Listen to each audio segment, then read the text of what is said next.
Jangan buru-buru meninggal. Loh Pak, kalau meninggal kan tiba-tiba, bukan kehendakku. Saudara bisa berkehendak meminta kepada yang memiliki kehendak. Amin. Catatannya adalah siap-siap mumpung masih hidup. Ya Allah itu roh, gembala dengan roh kita, nanti Tuhan akan memberikan kebenaran, cara perdamaian. Nama kata lain adalah Saudaraku, kita jumpa lagi pada hari ini membahas tentang rahasia kematian. Rahasia kematian. Tapi kita akan menyaksikan satu pujian terlebih dahulu, saudaraku yang kekasih. Meskipun di dalam lembah tempat perasinganku, umurku makin bertambah, menyingsing langkahku. Nikmat yang kekal kudus, sinari jalanku terus, itu jasa Tuhanku, sobat dari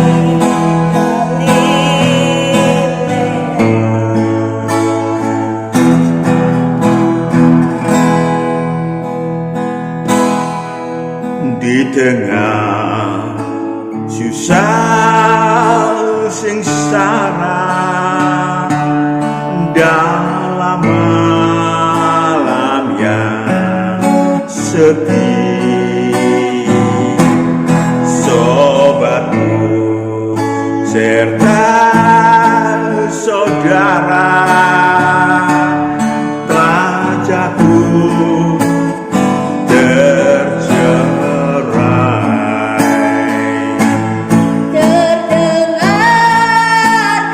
kepadaku suara yang manis merdu, itu suara Tuhanku, sobat dari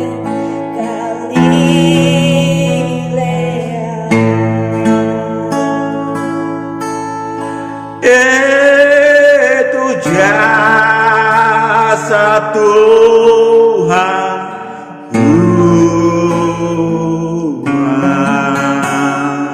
sobat dari Galilea.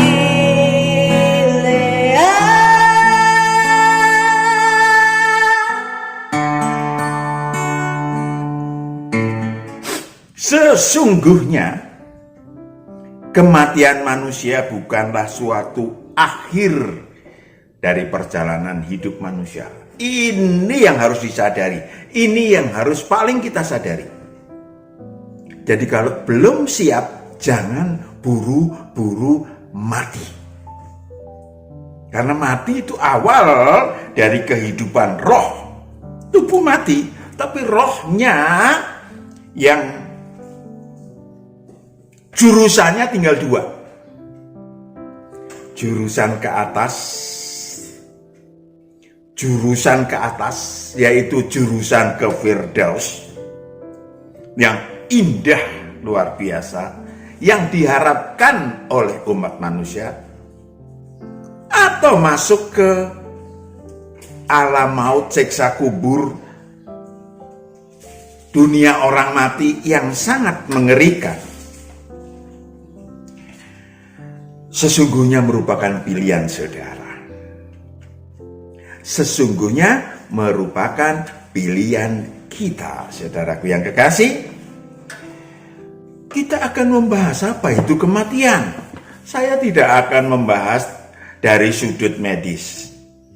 Ya, saudara bisa tanya, bisa cari informasi tentang kematian dalam definisi secara medis. Tetapi yang kita bahas adalah kebenaran-kebenaran ilahi tentang kematian. Itu yang jauh lebih penting. Amin. Itu yang jauh lebih penting. Tentu kita tahu berbeda dengan binatang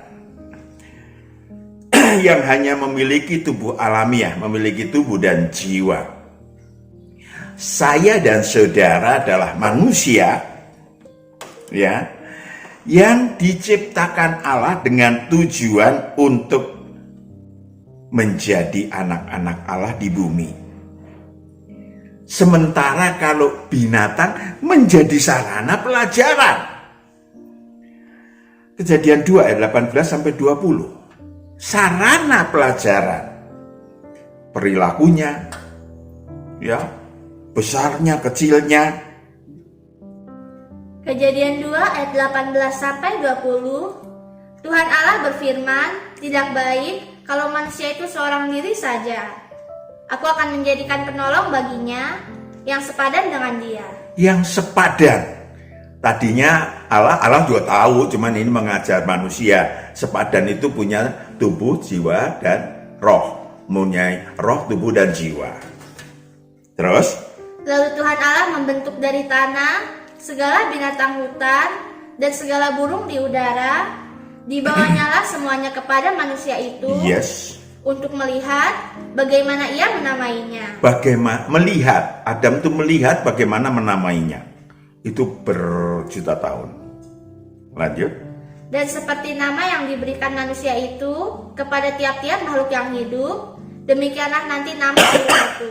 Jadi Adam mempelajari gajah, oh besar, ada belalai dan segala macam, sifatnya begini, kelakuannya begini. Saudaraku yang kekasih, setelah mati binatang itu, sekali lagi binatang adalah sarana untuk belajar calon anak-anak Allah, manusia. Habis mati, baik semut, baik terenggiling, baik anjing, mati ya wis. Emangnya, saya mau tanya, kadang-kadang orang berpikir, waduh, beda ya, nyawa anjing sama nyawa kucing sama nyawa semut sama nyawanya sama. Berbeda memang tubuh alamiahnya. 1 Korintus 15 ayat 39, istilahnya dagingnya berbeda. 1 Korintus 15 ayat 39, bukan semua daging daging manusia lain daripada daging binatang, lain daripada daging burung, lain daripada daging ikan. Ya, berbeda. Saudaraku yang kekasih, wah luar biasa. Allah menciptakan berjuta binatang yang berbeda. Nyawanya ya satu, semut dengan anjing yang mati dan semut yang mati, nyawanya hilang sama. Saudaraku yang kekasih, manusia yang manapun terdiri dari tubuh surgawi, roh yang kekal, dan tubuh jasmani yang terdiri dari tubuh dan jiwa, ya, yang dari tanah, berasal dari, dibentuk dari debu tanah. Makhluk-makhluk surgawi, yaitu roh, makhluk roh banyak, ciptaan Allah yang makhluk surgawi banyak, termasuk di dalamnya adalah malaikat. Atau tubuh rohaniah berasal dari surga kekal. Seperti halnya Tuhan Yesus, 1 Korintus 15 ayat 45 sampai 48. Supaya saya dan saudara dasarnya ada. Ya, dasarnya ada, bukan pendapat saya, bukan pendapat Pak Matius.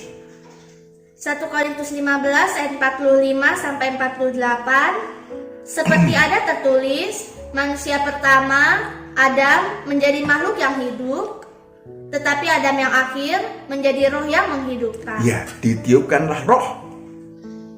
Lanjut. Tetapi yang mula-mula datang bukanlah yang rohania, tetapi yang alamiah. And then, Kemudian barulah datang yang rohania. Manusia pertama berasal dari debu tanah dan bersifat jasmani. Iya, manusia pertama bukan berarti Adam ya. Semua manusia terdiri dari tubuh alamiah. Ya, lanjut. Manusia kedua berasal dari sorga. Dari surga. Lanjut.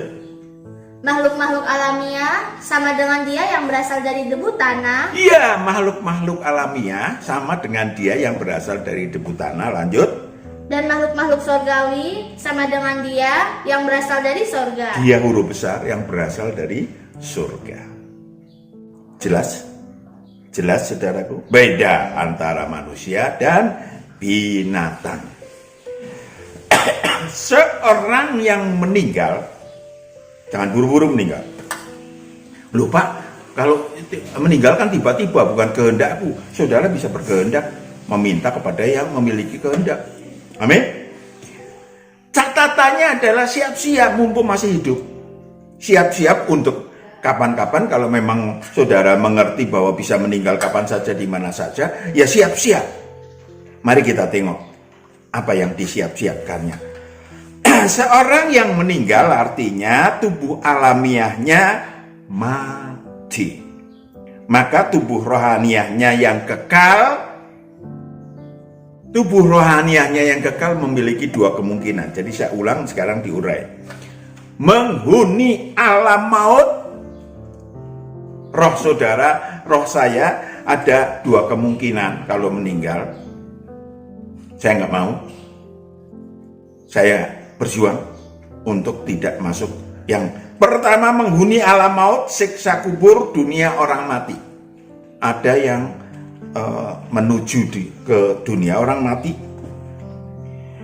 Jika si manusia masih memiliki dosa dan kejahatan sepanjang hidup, buang. Maka kalau meninggal rohnya akan masuk ke dunia orang mati. Pengkhotbah 9 ayat 1 sampai 3. Pengkhotbah 9 ayat 1 sampai 3. Sesungguhnya semua ini telah kuperhatikan, semua ini telah kuperiksa, yakni bahwa orang-orang yang benar dan orang-orang yang berhikmat dan perbuatan-perbuatan mereka, baik kasih maupun kebencian, ada di tangan Allah. Manusia tidak mengetahui apapun yang dihadapinya. Lanjut. Segala sesuatu sama bagi sekalian, nasib orang sama, baik orang yang benar maupun orang yang fasik, orang yang baik maupun orang yang jahat. Orang yang baik maupun orang yang jahat nasibnya sama selama mereka masih punya dosa dan kejahatan. Loh, orang baik Pak? Ya, orang baik memiliki juga hutang maut, bisa jadi. Lanjut. Orang yang tahir maupun orang yang najis, orang yang mempersembahkan korban maupun yang tidak mempersembahkan korban. Ketiga. Sebagaimana orang yang baik, begitu pula orang yang berdosa. Sebagaimana orang yang bersumpah, begitu pula orang yang takut untuk bersumpah. Inilah yang celaka dalam segala sesuatu yang terjadi di bawah matahari. Inilah yang celaka dalam segala sesuatu yang terjadi di bawah matahari. Nasib semua orang sama. Hati anak-anak manusia pun penuh dengan kejahatan, dan kebebalan ada dalam hati mereka seumur hidup. Dan kemudian mereka menuju alam orang mati. Menuju alam orang mati. Seperti apa sih Pak alam maut? Ya saya belum pernah lihat, tapi kebenaran ada yang pernah lihat. Roh kita pernah lihat. Pada waktu penciptaan bumi, roh kita pernah lihat. Dunia orang mati terdiri dari ruangan-ruangan gelap. Ya, ngintip aja ya. Jadi jangan ke sana, ngintip aja kita. Amsal 7 ayat 27, ngintip.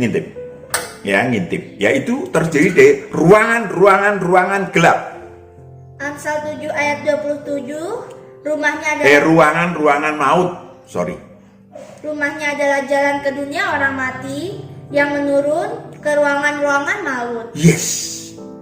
Tempat siksaan itu bentuknya ruangan-ruangan. Yang gelap gulita. Gelap gulita. Ayub 38 ayat 17, waktu kita nengok ke sana, roh kita menengok ke sana. Ayub 38 ayat 17, apakah pintu gerbang maut tersingkap bagimu? Atau pernahkah engkau melihat pintu gerbang kelam pekat? Apakah engkau mengerti luasnya bumi? Pintu gerbang kelam pekat, pintunya aja udah kelam pekat. Yang menjijikkan. Kayak apa Pak menjijikannya? Digambarkan sebagai Yesaya 14 ayat 11. Yesaya 14 ayat 11. Ke dunia orang mati sudah diturunkan kemegahanmu, dan bunyi gambus-gambusmu, ulat-ulat dibentangkan sebagai lapik tidurmu. Ulat-ulat dibentangkan sebagai lapik tidurmu. Bagus kalau ada orang yang tidak takut ulat. Dan cacing-cacing Tapi lapik tidur loh. Lanjut. sebagai selimutmu. Dan Cacing-cacing cacing-cacing sebagai selimutmu. Itu gambarannya yang namanya mengerikan, menjijikkan. Selain itu menyakitkan. Sampai-sampai orang kaya yang digambarkan berbanding terbalik dengan Lazarus yang miskin, kemudian minta setetes air karena sakit sekali. Haus bukan main, haus bukan. Yang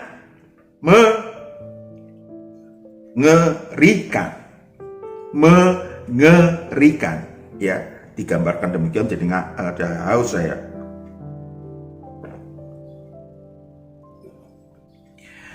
Wahyu 9 ayat 7 sampai 10. Mengerikan. Saudara bayangkan. Mari kita bayangkan. Supaya saudara tidak pengen ke sana. Amin. Wahyu 9 ayat 7 sampai 10. Dan rupa belalang-belalang itu sama seperti kuda yang disiapkan untuk peperangan, dan di atas kepala mereka ada sesuatu yang menyerupai mahkota emas, dan muka mereka sama seperti muka manusia. Yes. Dan rambut mereka sama seperti rambut perempuan, dan gigi mereka sama seperti gigi singa. Seperti manusia. Cerdik. Dan dada mereka sama seperti baju zirah, dan bunyi sayap mereka bagaikan bunyi kereta-kereta yang ditarik banyak kuda. Itulah yang akan menyiksa roh manusia di alam maut. Sudah pokoknya mengerikan lah. Saudara bisa baca sendiri Wahyu 9 ayat 1 sampai 12. Saudaraku yang kekasih, siksaan-siksaan atas roh orang mati di alam maut berlangsung dari mulai si manusia meninggal, masuk dunia orang mati, dan sampai kiamat. Kalau ada yang mungkin orang baik, dosanya dikit, hutang mautnya dikit, dan kemudian perhatikan baik-baik, di dalam alam maut manusia tetap dinamis. Ketika disiksa bisa, ampuni saya ya Allahku, saya bertobat. Bisa sebaliknya, komplain. Bisa sebaliknya, hujat. Tergantung seperti saudara di muka bumi ini. Ya, jangan biasakan, jangan pernah menghujat kepada Allah. Amin. Kalau ketika itu kemudian si manusia itu bertobat, maka dia akan diletakkan di alam barzah, alam penantian. Ya, tetapi tidak mudah. Tentunya karena di kehidupan kita saja. Kalau saudara sakit, mungkin kalau flu-flu atau batuk-batuk kayak saya sekarang ini, ya mungkin nggak terlalu ini. Tapi kalau udah cancer, patah kaki, mungkin saudara mulai tanya, kenapa nih Tuhan? Kenapa ya Allah kok bisa begini? Saya orang baik. Itu sudah mulai menghujat. No way. Amin. Lalu saudaraku yang kekasih, tempat yang sangat diidamkan oleh setiap roh manusia yang dibuka oleh Tuhan Yesus 2000 tahun yang lalu. Sekali lagi, Tuhan Yesus membuka Firdaus bukan untuk agama tertentu, tapi untuk pengikut Dia. Sejak 2000 tahun lalu, Firdaus, namanya Firdaus. Firdaus itu surga tingkat 3. Kalau kerajaan Allah di bumi surga tingkat 1, Firdaus surga tingkat 3, kemudian sebutannya ya, kalau surga kekal surga tingkat 7. Saudaraku yang kekasih, telah dibuka. Ya. Kenapa dibuka? Ya ditutup tadinya, Kejadian 3 ayat 22 sampai 23. Kejadian 3 ayat 22 sampai 23. Berfirmanlah Tuhan Allah, sesungguhnya manusia itu telah menjadi seperti salah satu dari kita, tahu tentang yang baik dan yang jahat. Maka sekarang jangan sampai ia mengulurkan tangannya dan mengambil pula dari buah pohon kehidupan itu dan memakannya, sehingga ia hidup untuk selama-lamanya. Hidup untuk selama-lamanya, lanjut. Lalu Tuhan Allah mengusir dia dari Taman Eden, supaya ia mengusahakan tanah dari mana ia diambil. Ya, diusir dari Taman Eden, dari Firdaus ke bumi. Tanah di mana dari tubuh alamiahnya diambil. Lanjut. Habis? Oke, good. Saudaraku yang kekasih, siapa-siapa yang bisa masuk sana? Ya, 2000 tahun yang lalu Tuhan Yesus setelah tubuh alamiahnya meninggal, rohnya masuk ke alam maut selama 3 hari menginjili sama roh-roh yang ada di alam maut, dan kemudian mereka yang percaya Yesus kemudian dibawa ke bumi ini, diperlihatkan. Udah pernah kita bahas tuh ya, sampai 500 orang selama 40 hari setelah kiri kanan menunjukkan ada kebangkitan pertama. Manusia yang bukan pengikut Kristus, agama apapun, religi apapun, percaya hanya atau mengerti pada kebangkitan kedua nanti setelah kiamat. Yesus memperkenalkan kebangkitan pertama. Kalau saya meninggal hari ini, maka hari ini saya akan rohnya dibawa ke Firdaus. Bangkit dari antara orang mati. Artinya tidak masuk ke dunia orang mati tadi, ke alam maut tadi, tetapi dibawa ke Firdaus. Saudaraku yang kekasih, itu namanya kebangkitan pertama. Itu udah pernah kita bahas. Kita bahas lagi kebangkitan pertama. Dibawa ke sana ngapain? Jadi kebenarannya itu tidak ke Firdaus. Ngapain? Harus jelas. Wahyu 20 ayat 4. Wahyu 20 ayat 4. Lalu aku melihat takhta-takhta dan orang-orang yang duduk di atasnya. Kepada mereka diserahkan kuasa untuk menghakimi. Aku juga melihat jiwa-jiwa mereka yang telah dipenggal kepalanya karena kesaksian tentang Yesus dan karena firman Allah, yang tidak menyembah binatang itu dan patungnya, dan yang tidak juga menerima tandanya pada dahi dan tangan mereka, dan mereka hidup kembali dan memerintah sebagai raja bersama-sama dengan Kristus untuk masa 1000 tahun. Iya, mereka akan dilatih menjadi imam-imam yang maha tinggi, Allah yang maha tinggi, dan dilatih untuk menjadi raja-raja ilahi kelak nanti untuk di surga kekal. Latihannya di Firdaus. Maka kalau saya meninggal, saudara meninggal dan masuk ke Firdaus, rupanya berubah. Kalau rupanya jelas berubah lah,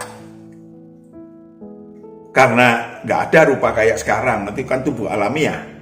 1 Korintus 15 ayat 49. 1 Korintus 15 ayat 49. Sama seperti kita telah memakai rupa dari yang alamiah. Ini yang rupa alamiah.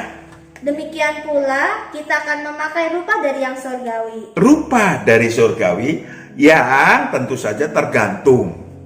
Buahnya 3, saudara memiliki mahkota 3. Saudara menang dalam persoalan-persoalan, mendapat mahkota kehidupan, dan seterusnya, masing-masing berbeda. Nanti di sana akan menjadi makhluk anak Allah. Anak Allah, tadi ya kan kita ciptaan, sampai hari ini kita masih ciptaan, calon anak-anak Allah, yes. Pertanyaan selanjutnya ya, kita harus ke sana ya kalau mati ya. Amin. Ya, amin. Supaya apa? Supaya kita memahami dan memperjuangkan sejak sekarang. Mengapa orang harus mati? Tadi udah dibaca. Kalau saudara Adam dan Hawa tetap di Firdaus, ada pohon kehidupan yang berbuah, yang kita bisa makan buahnya dan kita hidup, sehingga tidak akan mati. Sisa-sisanya pun masih dinikmati oleh Adam dan keturunannya pada awal-awal sampai 900 tahun, hampir 1000 tahun. Kemudian di bumi kan nggak ada ya pohon kehidupan. Saudaraku yang kekasih, kemudian manusia cuman bersolek ria dan kumpul kebo dan berkejahatan, lupa jati diri, lupa bahwa turun ke bumi untuk menggapai cita-cita menjadi anak Allah. Maka Allah pun memangkas. Kejadian 6 ayat 5-6 aja deh. Kejadian 6 ayat 5-6. Ketika dilihat Tuhan bahwa kejahatan manusia besar di bumi dan bahwa segala kecenderungan hatinya selalu membuahkan kejahatan semata-mata, maka menyesallah Tuhan. Menyesallah Tuhan karena tujuannya bukan kayak binatang. Halo, tujuannya bukan kayak binatang. Tujuannya adalah menjadi anak-anak Allah. Tadi, lanjut. Bahwa ia telah menjadikan manusia di bumi dan hal itu memilukan hatinya. Memilukan hatinya, sehingga usianya cuma 120 tahun dipangkas sampai segitu aja deh. Kalau berkepanjangan juga belum tentu masuk surga, ya kan? Penyebab yang lain itu hulu penyebabnya. Penyebab yang lain adalah dosa dan kejahatan atau hutang maut. Manusia yang memiliki dosa dan kejahatan akan dikuasai maut. Iblis pun menagih mereka dan berhutang maut kepada si iblis. Iblis baik untuk hutang maut langsung, ya, Yesaya 28 ayat 15. Yesaya 28 ayat 15. Karena kamu telah berkata, kami telah mengikat perjanjian dengan maut. Aku menari-nari karena dibacok tak apa-apa, ditembak nggak mempan. Dan dengan dunia maut kami telah mengadakan persetujuan. Dengan dunia maut, mati, tidak ada masuk alam maut. Gombal. Justru makin dalam di alam maut. Lanjut. Biarpun cemeti berdesik-desik dengan kerasnya, kami tidak akan kena. Sebab kami telah membuat bohong sebagai perlindungan kami. Perlindungan bohong. Saudaraku yang kekasih, lanjut. Dan dalam dusta kami menyembunyikan diri. Iya, menyembunyikan diri itu namanya hutang maut langsung. Tapi ada juga yang hutang maut dari keturunan. Ya, bayi memang tidak berdosa. Yes, tapi hutang mautnya ada. Keluaran 20 ayat 3-5, keturunan pertama, keturunan kedua, ketiga, dan keempat yang membenci aku. Keluaran 20 ayat 3-5, jangan ada padamu Allah lain di hadapanku, jangan membuat bagimu patung yang menyerupai apapun yang ada di langit di atas, atau yang ada di bumi di bawah, atau yang ada di dalam air di bawah bumi.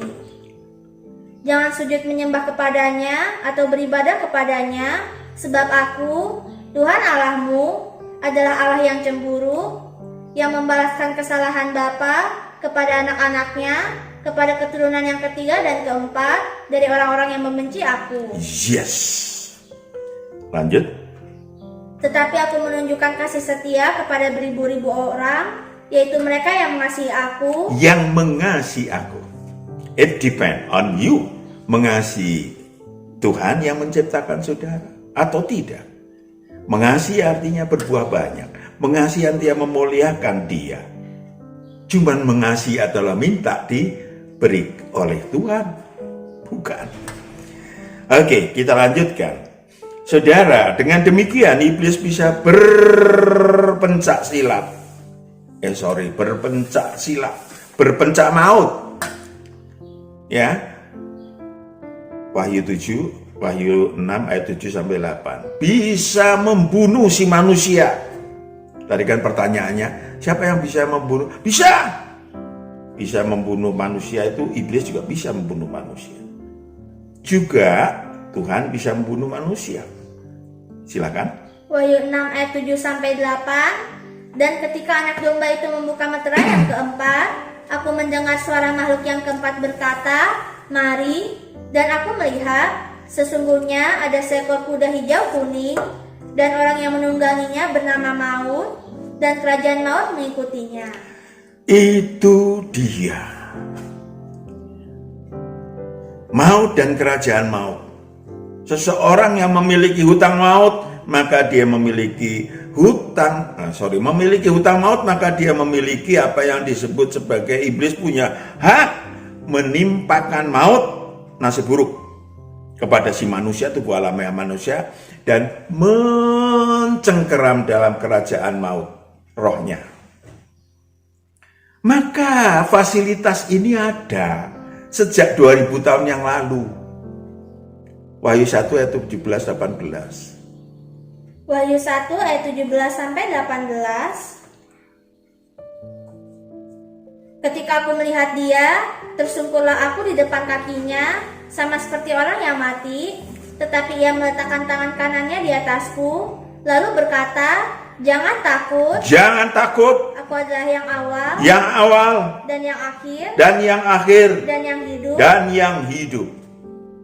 Aku telah mati, namun lihatlah, aku hidup Aku hidup sampai selama-lamanya, dan aku memegang segala kunci maut." Memegang segala kunci maut Dan untuk kerajaan melepaskan saudara dari maut dan kerajaan maut. Sudah ada fasilitasnya. Tergantung Anda mau minta enggak. Supaya apa? Supaya nasib buruk hilang, roh saudara hidup, dan kalau meninggal tidak perlu masuk alam maut. Luar biasa kan? Pak, tapi kok itu Yesus kok meninggal usia 35? Ya, itu ada yang namanya tugas ilahi khusus. Orang-orang yang memiliki tugas ilahi khusus ya bisa mati muda. Seperti Stefanus. Ya, tugas khusus. Tapi bukan berarti saudara tiba-tiba membawa bom lalu dimati. Itu kehendak saudara, bukan kehendak Allah. Kalau kehendak Allah bisa. Dan kemudian Tuhan akan menggantikan, mendapatkan upah ilahi yang tinggi. Matius 19 ayat 27-28. Matius 19 ayat 27 sampai 28. Lalu Petrus menjawab dan berkata kepada Yesus, "Kami ini telah meninggalkan segala sesuatu dan mengikut Engkau. Jadi apakah yang akan kami peroleh?" Kata Yesus kepada mereka, "Aku berkata kepadamu, sesungguhnya pada waktu penciptaan kembali, apabila Anak Manusia bersemayam di takhta kemuliaannya, yes, kamu yang telah mengikut aku akan duduk juga di atas 12 takhta." Bukan dihakimi tapi ikut menghakimi. Untuk menghakimi ke-12 suku Israel. Yes. Jadi bisa saja kalau punya tugas ilahi khusus, ya tentu Tuhan yang menentukan semuanya itu. Terakhir, dapatkah kematian ditunda? Ya dan tidak. Kalau saudara ingin umur panjang, ingin sehat, ingin memiliki damai sejahtera, bisa berusia panjang. Gampang kok. Ya, kalau saudara berusia panjang di dalam keduniawian, kemuliaan dunia dan kuasa dunia karena menyembah iblis, bisa aja iblis memberikan umur panjang. Bisa, kan ini dalam kuasa mereka. Tapi tentunya kalau saudara harus berproduktif maut, menjadi pengikut iblis, menyembah iblis, dan berakhir kalau mati masuk alam maut, jurang maut yang paling dalam, dan masuk ke neraka kekal. Mau begitu? Mahal banget. Hidup memang mahal, tetapi bukan menjadikan kalau mati masuk alam maut dan masuk neraka kekal. Wow. Jadi bagaimana Pak? Kalau Anda mau berumur panjang, terlindung dari yang jahat, bisa? Bagi murid-murid Tuhan yang memuliakan Tuhan sehingga berstatus ilahi menjadi milik Allah dan milik Tuhan. Yohanes 17 ayat 9 sampai 10. Yohanes 17 ayat 9 sampai 10. Aku berdoa untuk mereka, bukan untuk dunia aku berdoa, tetapi untuk mereka. Malah didoakan sama Tuhan. Wow. Yang telah Engkau berikan kepadaku, sebab mereka adalah milik-Mu. Mereka adalah milik-Mu, dan segala milikku adalah milik-Mu, dan milik-Mu adalah milikku, dan aku telah dipermuliakan di dalam mereka. Aku telah dipermuliakan di dalam mereka. Ayat 11. Yohanes 17 ayat 11. Dan aku tidak ada lagi di dalam dunia, tetapi mereka masih ada di dalam dunia, dan aku datang kepadamu, ya Bapa yang kudus, peliharalah mereka dalam namamu. Peliharalah mereka dalam namamu, yaitu namamu yang telah Engkau berikan kepadaku, supaya mereka menjadi satu sama seperti kita. Menjadi satu di dalam Allah Tritunggal. Udah pernah kita bahas. Terlindung di dalam Allah Tritunggal. Lanjut. Yohanes 17 ayat 12. Selama aku bersama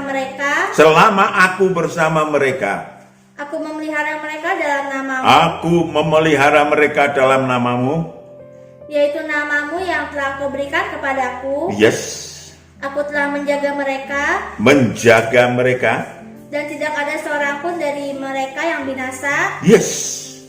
Selain Tidak daripada akan masuk neraka kekal selain daripada siapa namanya? dia yang Judas telah Iskariot. ditentukan untuk binasa. Iya, dia ditentukan oleh binasa. Karena memang dia mau sudah dikasih tahu tetap mau binasa, ya wis monggo. Perhatikan lanjutannya 14. Aku telah memberikan firman-Mu kepada mereka, dan dunia membenci mereka, karena mereka bukan dari dunia, sama seperti aku bukan dari dunia. 15. Aku tidak meminta supaya Engkau mengambil mereka dari dunia, tetapi supaya Engkau melindungi mereka daripada yang jahat. Sangat jelas. Mari kita kejar. Mari kita masuk ke dalamnya. Langkah awal berdoa. Bapa di surga, anak-anakmu yang sudah mendengarkan, mencerna, memahami, dan siap menerapkan firman-Mu ini, kebenaran-Mu ini. Mari Bapa, Engkau yang menyertai menggembalakan anak-anak-Mu, sehingga anak-anak-Mu menjadi milik-Mu dan milik Allah. Dan Engkau akan memberikan segala fasilitas ilahi maupun fasilitas jasmani, termasuk panjang usia dan damai sejahtera. Dalam nama Yesus hamba serahkan anak-anak-Mu. Haleluya. Amin. Tuhan berkati. Shalom. Sampai